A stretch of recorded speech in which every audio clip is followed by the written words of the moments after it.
Hello! Before you begin with the learning, here are a few guidelines we would like you to consider in order to create a productive and welcoming space for all learners and teachers. The asynchronous learning units or phases are usually self-guided learning activities.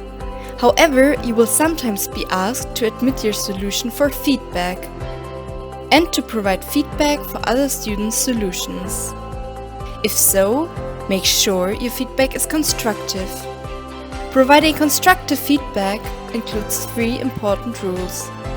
Firstly, try to focus on the parts your fellow student did well as the parts that they should revisit.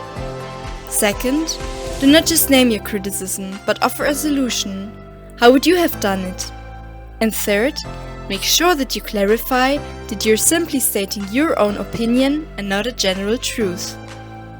For example, in discussion with the family members of the patient, I think it would have been a good idea to offer everyone a seat before you talk to them about the patient's diagnosis.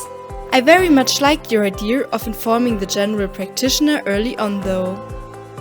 In many learning units there will be a forum that is partly supervised by your tutors, but its main objective is to create a room for you to ask questions and discuss topics.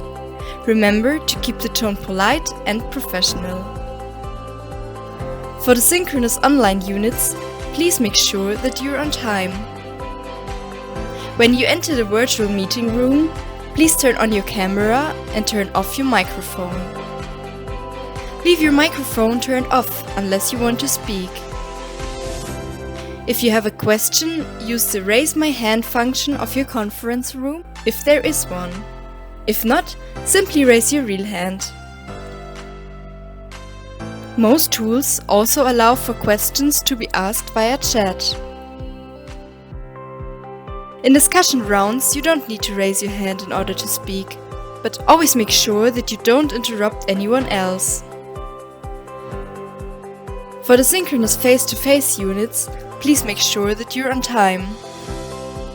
For some learning units, we have asked patients to join us. Please show them the respect of not being tardy. In discussion rounds, make sure you let the other person finish their sentence before you start speaking.